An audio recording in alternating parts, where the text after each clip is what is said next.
آپ نے کہا کہ سسٹمز ہر چیز کے لیے ضروری ہوتے ہیں. اسی طرح کا ایک سسٹم جو ہے وہ بسپ بھی تھا, بے نظیر انکم سپورٹ پروگرام بھی تھا, جس کو بعد میں ابھی چینج کیا گیا اس حکومت میں. تو آپ نے جب وہ آپٹ کیا, کتنا آسان یا کتنا مشکل تھا آپ کے لیے, جو کہ آلریڈی ایک سسٹم ان پلیس تھا, and then you had to basically work on this? سب سے پہلے تو میں آپ کو بتاتی چلوں کہ بے نظیر انکم سپورٹ پروگرام کو کسی نے چینج نہیں کیا گیا. بے نظیر انکم سپورٹ پروگرام ایک ایگزیکیوٹنگ ایجنسی کا نام ہے. اس میں پروگرام کا نام مس نومر ہے, وہ ایک ایگزیکیوٹنگ ایجنسی کا نام ہے. جیسے P T A, OGRA, PEMRA, یہ ریگولیٹرز ہیں, گورنمنٹ کے بہت سے ادارے ہیں. یہ بھی ایک ادارہ ہے, جیسے یہ پہلے تھا ادارہ ابھی بھی ویسے ہی ہے. لوگوں کو کنفیوژن اس لیے ہوتی ہے کیونکہ لوگ سمجھتے ہیں کہ بسپ کا نام چینج کر کے احساس رکھ دیا ہے. ایسی کوئی بات نہیں ہے. احساس کی اسٹریٹجی پبلشڈ ہے.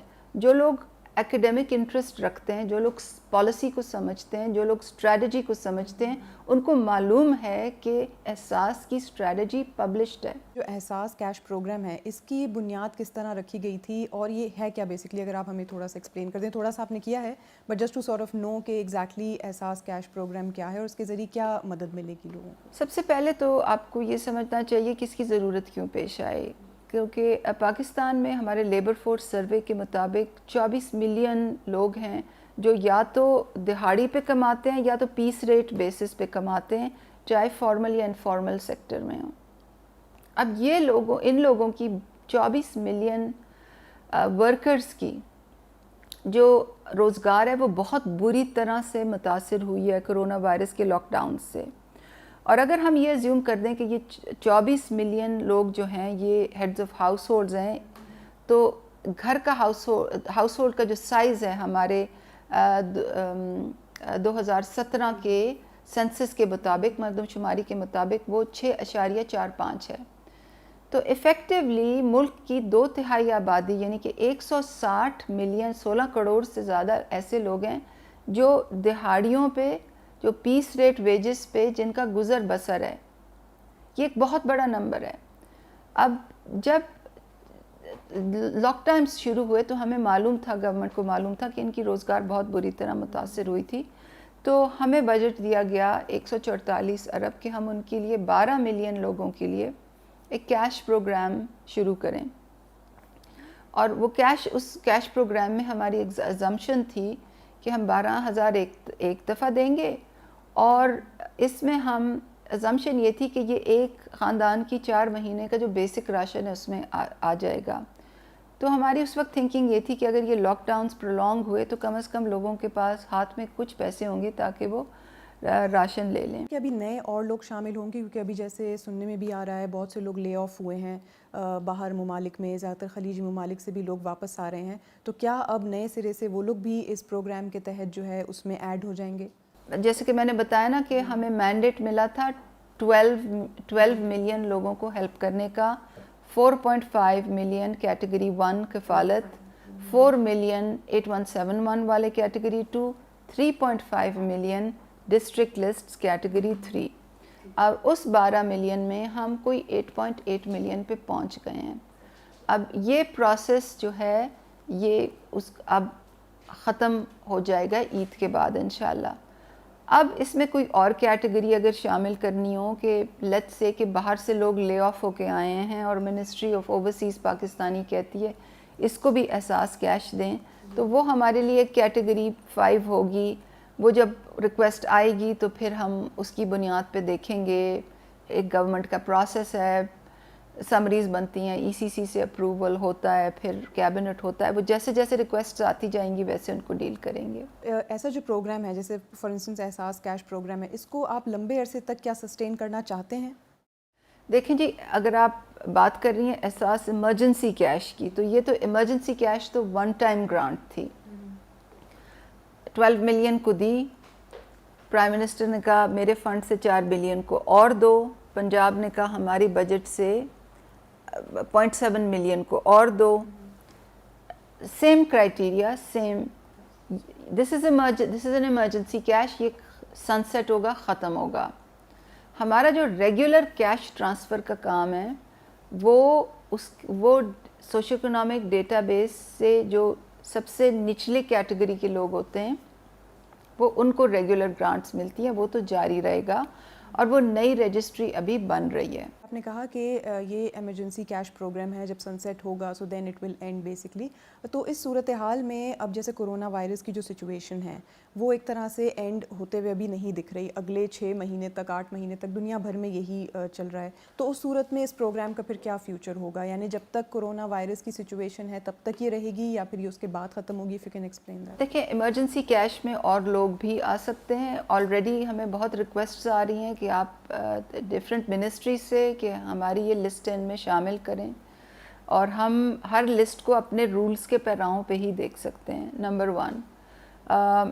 نمبر 2 یہ کہ یہ ان لوگوں کو جو ہم نے اسسٹنس دیا ہے 12 ملین کو، کیا ان کو ایک دوسری ویو آف کیش دینی چاہیے یا نہیں؟ لاک ڈاؤن کا اثر کتنے عرصے تک رہتا ہے؟ لیکن لاک ڈاؤن تو میم آلریڈی ختم ہو گیا. مگر اس کے اثر کی بات ہو رہی ہے نا. لاک ڈاؤن کے بعد امیڈیٹلی تو اکانومی اپنے پیروں پہ نہیں کھڑی ہو جاتی، تو لاک ڈاؤن کا اثر کب تک رہتا ہے، لوگوں کے روزگار کب تک بحال ہوتے ہیں؟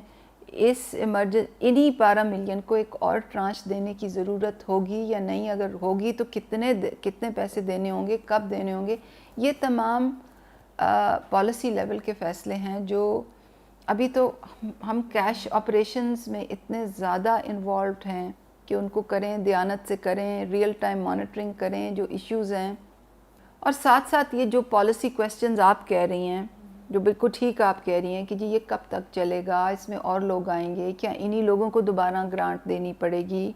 کیا ہمیں اور جو اب لائرز کہہ رہے ہیں کہ ہمیں بھی گرانٹ دی جائے، نیوز پیپر ایسوسیشن والے کہہ رہے ہیں ہمیں بھی گرانٹ دی جائے. ہر منسٹری میں جو لوگ ہیں وہ ریکویسٹ کر رہے ہیں کہ ہمیں بھی گرانٹ دی جائے. اب اس میں پالیسی ڈیسیجنز یہ کیبنٹ کا پروروگیٹو ہے. یہ جو گرانٹ آئے گا یہ گرانٹ بیسکلی کہاں سے جنریٹ ہوگا؟ دیکھیں ابھی تک تو جو کووڈ فنڈنگ جو خاص ہوئی تھی 1 ٹریلین کا پیکج، اس میں سے 144 ارب ہمیں ملا تھا، وہ ہم احساس ایمرجنسی کیش 12 ملین فیملیز کو دے رہے ہیں. اب اگر کہیں اور سے ریکویسٹ آئے گی تو اگر اوورسیز پاکستانی ریکویسٹ کرتا ہے کہ جی باہر سے آئے ہوئے جو لیڈ آف امپلائیز ہیں ان کو ایمرجنسی کیش دیں، تو پھر تو اس کے لیے ایک پالیسی ڈیسائیڈ ہوگی، اس کے بجٹ انویلوپ جو ہے اس کی وہ ڈیسائیڈ ہوگا. تو وہ ہر کیس کو آپ according to the rules differently deal کرتے ہیں.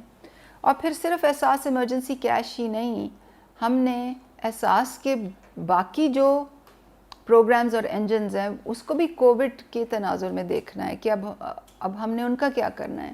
جیسے ہمارا بلا سود قرضے کا پروگرام ہے، ہمارا احساس آمدن پروگرام ہے، احساس اسکالرشپ پروگرام ہے، احساس لنگر ہیں، احساس راشن پروگرام ہے. تو ان تمام پروگرامز کو اب ہم نے کس طرح سے ہم نے ان کو ریکنفگر کرنا ہے، تو اس تمام چیزوں کی بھی پلاننگ ساتھ ساتھ ہوگی. پر سوشل میڈیا ویب سائٹ پر آپ کی ایک تصویر آئی تھی جس میں آپ برقع پہن کے آپ جا رہی تھی سوشل پروٹیکشن کے ایک محکمے میں دیکھنے جا رہی تھی. وہ کس حوالے سے تھی اور کیا اس کا بیک گراؤنڈ کیا تھا بیسکلی؟ کیونکہ اس پہ کافی بحث بھی ہو رہی تھی، کافی زیادہ ڈسکشن میں بھی آئی وہ. دیکھیے اگر آپ جو cabinet members usually planned visits کرتے ہیں، جب آپ پلان وزٹ کرتے ہیں تو وہاں پہ سب چیزیں ٹھیک ہوتی ہیں. تو جب تک آپ سرپرائز وزٹ نہ کریں تو آپ کو اصلی چیز نہیں پتہ چلتی. تو اگر آپ مسٹری کلائنٹ بن کے نہ جائیں اور آپ مسٹری کلائنٹ بن کے جائیں تو پھر آپ کو صحیح پتہ چلتا ہے کہ وہاں کیا ہو رہا ہے. تو میم آپ نے کیا وہاں پہ دیکھا جس محکمے میں آپ گئی تھیں؟ ویسے اس دن تو ان کو پہلے سے کسی طرح پتہ چل گیا تھا کہ میں آ رہی ہوں انفارچونیٹلی. مگر میں نے اور وزٹس کی ہیں اس سے پہلے برقعے میں جس میں ان کو پتہ نہیں تھا کہ میں کون ہوں، اور میں نے کافی سیریس چیزیں بھی پکڑی تھیں. ایک ہماری پیمنٹ سائٹ تھی جو ہماری بکس میں لکھا ہوا تھا کہ یہ پیمنٹ سائٹ ہے، مگر جب میں وہاں گئی تو انہوں نے کہا کہ ہم نے تو کبھی یہاں سے آپریشن ہی نہیں کی. تو جب آپ سرپرائز وزٹس کرتے ہیں اور ان ڈسگائز کرتے ہیں تو آپ کو بہت چیزیں پتہ چلتی ہیں. انفارچونیٹلی کیونکہ جب آپ پبلک لائف میں ہوتے ہیں تو لوگ آپ کو کچھ تھوڑا بہت پہچاننے لگتے ہیں. میں تو اتنی مشہور نہیں ہوں مگر پھر بھی تو کچھ تھوڑے بہت لوگ پہچان لیتے ہیں. تو اس لیے اگر میں ایسے بھی جاؤں تو لوگوں کو پتہ چل جاتا ہے کہ میں کون ہوں، تو اس لیے I prefer to go in disguise.